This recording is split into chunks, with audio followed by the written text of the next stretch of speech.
Welcome all, my dear friends. Let us continue our journey in the world of patents, rules, etc. So here you can see what is the keyword written here. This is review, and the literal meaning of review is a formal assessment of something with the intention of instituting any kind of change if necessary. Okay, so just take a look at this video.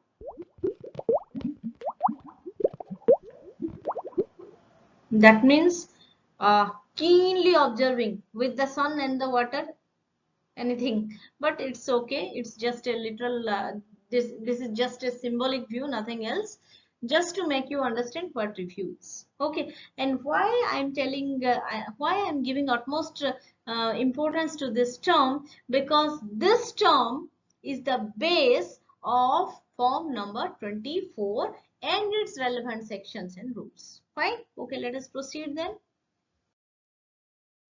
Form number 24.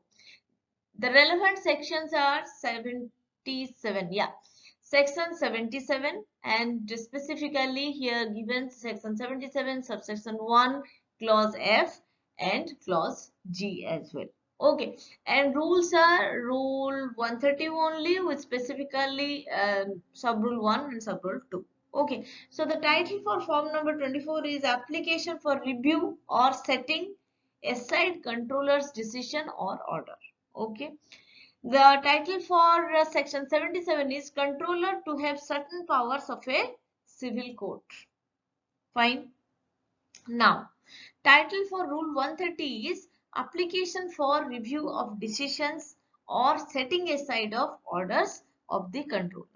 So friends, if we observe here, we can find out the keyword is review. Okay. So just remember, we have to deal with the review of the controller's decision or order. And here with the help of section 77, that means to implement section 77 statement, rule 130 is applied. We can say that rule 130 is used to implement the statement for section 77 via form number 24.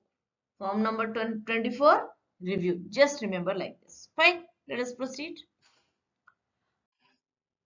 Let us pick a section of the Patents Act 1970 as amended by Amendment Act 2005. Okay, so the relevant section that we have taken is section 77, which comes from chapter 15, which is about powers of controller generally.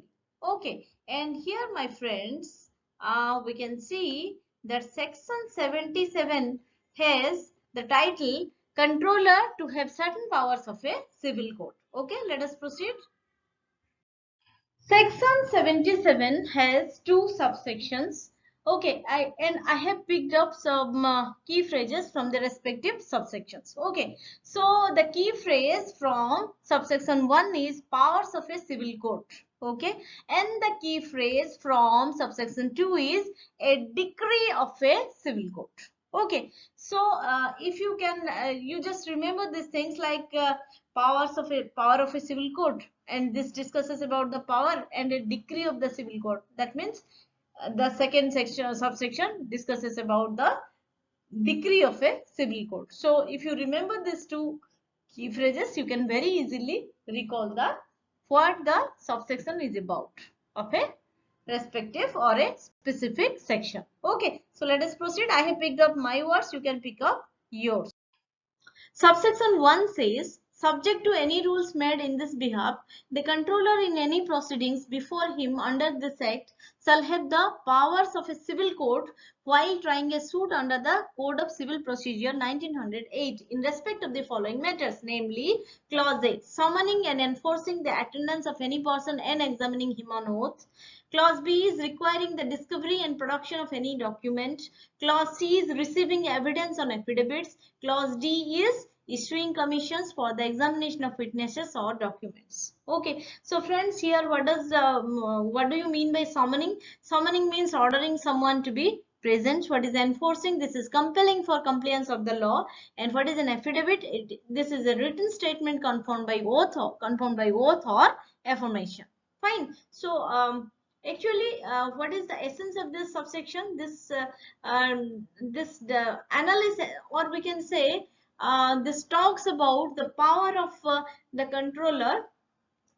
That means the controller sometimes have the powers of a civil court, okay, when while trying a suit under the code of civil procedure, okay, and in certain matters, and those matters are described in the form of clauses. Fine.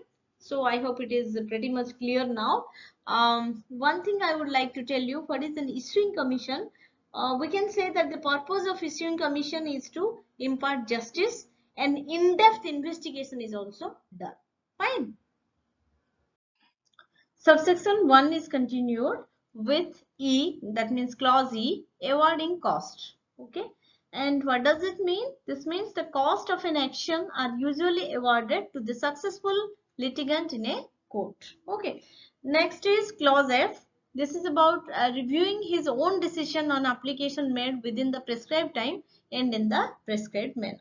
Okay, that means we can say, friends, form 24 with a fee of um, 8,000 rupees actually for online filing by a legal entity.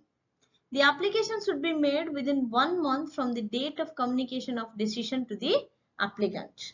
And this 1 month can be extended by another 1 month by applying in form 4 with a fee of 2,400 rupees. Okay. Next one is G.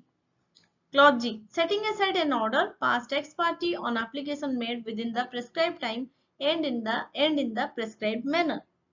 So we can say here that application is made in form 24. The application should be made within 1 month from the date of communication of decision to the applicant, and this 1 month can be extended by another 1 month in form 4 with paying a fee of 2,400 rupees. Fine. Okay. What is a clause H? This is about any other matter which may be prescribed. Fine. Okay, let us proceed then. Subsection 2. This says any order for cost awarded by the controller in exercise of the powers conferred upon him under subsection 1 shall be executable as a decree of a civil court. Okay. So what we can do? We can actually relate this to rule 130 as well, which says application for review of decisions or setting aside of orders of the controller. Fine. Okay, let us proceed. So friends, now let us pick a rule of the Patents Rules 2003 as amended by Amendment Rules 2021. So the relevant rule that is taken is Rule 130, which comes from Chapter 16, and the title is, that means title for Chapter 16 is Miscellaneous. Okay, and here, friends, the title for Rule 130 is application for review of decisions or setting aside of orders of the controller. Fine. Okay, let us proceed for the details. Now, rule 130 has two sub rules.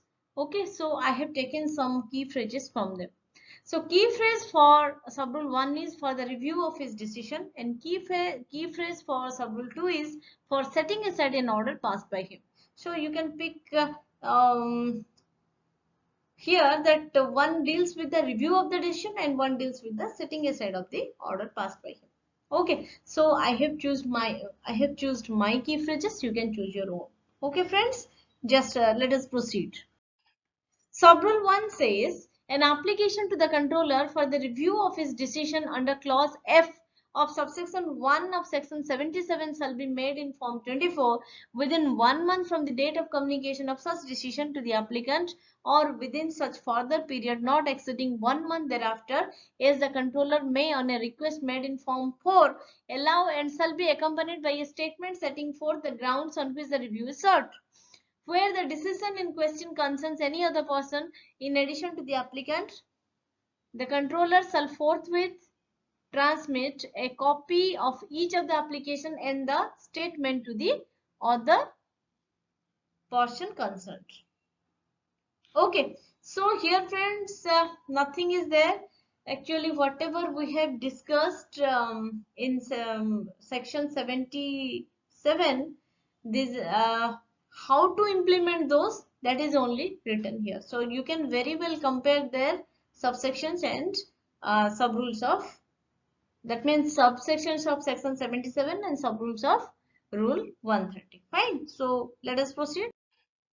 Subrule 2 says an application to the controller for setting aside an order passed by him ex parte under clause G of subsection 1 of section 77 shall be made in form 24 within 1 month from the date of communication of such order to the applicant or within such further period not exceeding 1 month, as the controller may on a request made in form 4 allow, and shall be accompanied by a statement setting forth the grounds on which the application is based.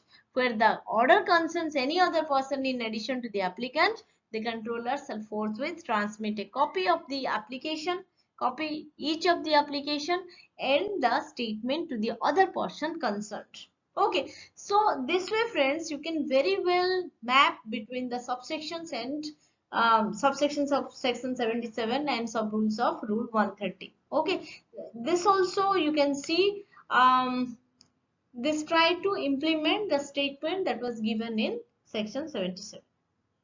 Okay, okay then. So please go through each and every slide of this video lecture and put down your queries in the comment box. Happy learning friends. The reference is Patents Act 1970 as amended by Amendment Act 2005 and the Patents Rules 2003 as amended by Amendment Rules 2021. Okay friends, thank you all for watching my video and listening to me. Okay, so please like, share and subscribe the channel, and please put down your compliments, comments and queries in the comment box. Thank you. God bless you. Stay safe, stay blessed. Jai Hind.